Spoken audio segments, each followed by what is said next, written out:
Madame la députée. La parole est à Madame Frédérique Massat pour 5 minutes pour le groupe SRC.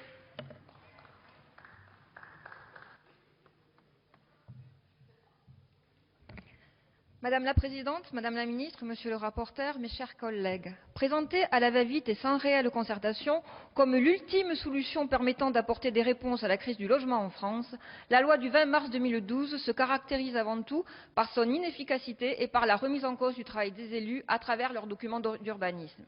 Censée faire baisser les tarifs, cette loi allait au contraire bénéficier aux spéculateurs de l'immobilier et contribuer à la flambée des prix.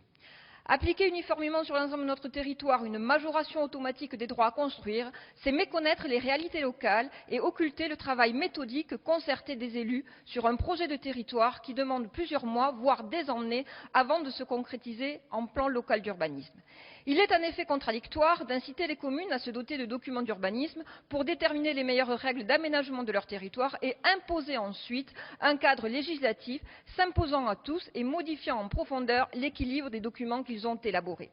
En outre, la loi du 20 mars 2012 impose une nouvelle charge aux collectivités territoriales, notamment aux plus petites d'entre elles. Il leur revient en effet de prendre en charge la réalisation de la note d'information, la mise à disposition de cette note, la réalisation de la synthèse des observations du public. Aucune disposition quant à la précision de la note et à sa méthode d'élaboration. La perspective de nombreux contentieux a tout de suite été soulevée par les élus locaux qui ont milité pour l'abrogation de cette loi. En effet, toutes les associations d'élus sont favorables à l'abrogation de ce texte, face aux nombreuses conséquences néfastes qu'il engendre et à l'absence de résultats sur la problématique de la pénurie de logements. Cette proposition de loi d'abrogation est donc bien à des égards indispensable pour rétablir un ordre bouleversé sans raison. Elle permet de parer aux plus pressés. À l'inverse de ce qui a été fait voilà quelques mois, l'objectif n'est toutefois pas d'agir sans respecter les décisions des collectivités. Ainsi, au travers de ces 2 articles, brefs et concis, le texte qui nous est soumis constitue un premier pas. Un premier pas qui est décisif et qui va, au cours d'une étape ultérieure, nous autoriser d'envisager des mesures structurantes et efficaces pour permettre à tous nos concitoyens d'accéder à un logement décent dans des conditions tarifaires supportables. Car l'état des lieux est sans appel. Au cours de ces 10 dernières années, le logement est devenu de plus en plus cher sur l'ensemble du territoire, au détriment du pouvoir d'achat des Français. Le prix du logement dans l'ancien a augmenté de 135% et le prix du neuf de 95%. Quant aux loyers du secteur privé, ils ont subi une hausse de 40%.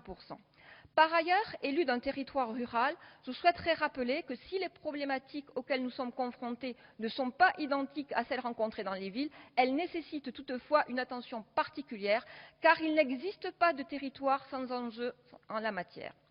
Tandis que la population connaît une croissance importante, notamment en Midi-Pyrénées, on observe un déclin démographique dans la partie la plus rurale et une relative paupérisation des centres anciens des villes. Notre territoire rural est aujourd'hui en pleine mutation, avec une modification progressive de l'usage du foncier.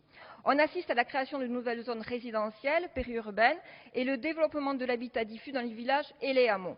Ce phénomène, qui se caractérise par un fort mitage de l'espace, augmente fortement les besoins en déplacement et génère des contraintes fortes en matière de gestion d'équipement. Il est donc indispensable de mener un travail de planification, de densification, dans un objectif de réduction des émissions de gaz à effet de serre et d'anticipation sur la précarité énergétique des ménages. L'habitat se caractérise par une prépondérance de logement individuel dans le rural et nous savons que le développement de l'offre locative est un levier pour la redynamisation des territoires ruraux. Les collectivités essayent de se mobiliser avec leurs moyens, mais elles sont confrontées à une véritable pénurie d'offres locatives, que ce soit au sein du parc locatif privé, en raison d'un nombre important de résidences secondaires, ou aussi dans le parc HLM, souvent très vétuste. C'est d'autant plus frustrant que le territoire dispose d'un potentiel avec un taux important de logements vacants. Ainsi, Madame la Ministre, comme j'ai pu déjà l'évoquer en commission, il est nécessaire d'agir sur les logements vacants et la rétention foncière. Et en effet, en France sont recensés 2,2 millions de logements vacants.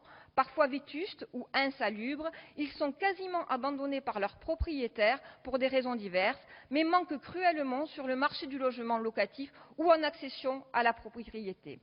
Des outils existent et ont pu démontrer leur efficacité, comme la taxe sur les logements vacants.